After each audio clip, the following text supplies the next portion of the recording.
Ano ang trabaho mo? Utility po. Gaano ka nakatagal sa trabahong ito? Mag 10 years na po. Magkano kinikita mo kada araw? 90 po.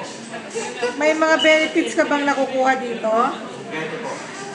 Ano yung mga benefits mong yon?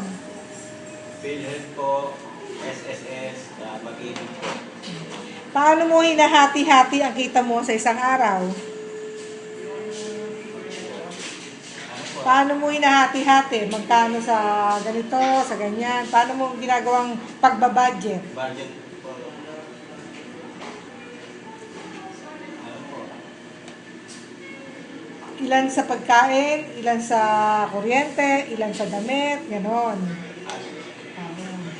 Sige. Palagay mo ba kasya ang kinikita mo sa isang araw?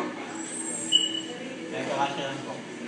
Kung hindi, magkano sa palagay mo sapat para sa panggasto sa araw-araw?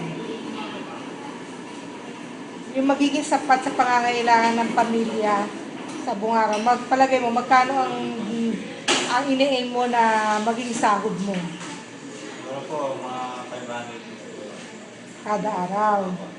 Gaano ba kalaki ang pamilya mo? Ano po? Apat po ang ano ko po. Kontento ka na ba sa kita mong ito?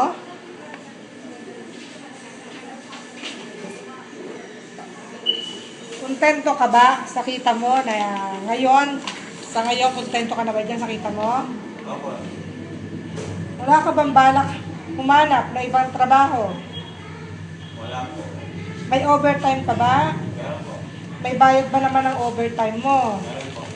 Sa palagay mo, ayos lang ba ang hirap at dami ng trabaho mo sa kinikita mo sa araw-araw o sa sweldo mo? Opo. Kung ikaw ay pamimiliin, ano ang sapat na bayad na angkop sa trabaho mo? 500 po. Sige, yun lang. Thank you. Okay.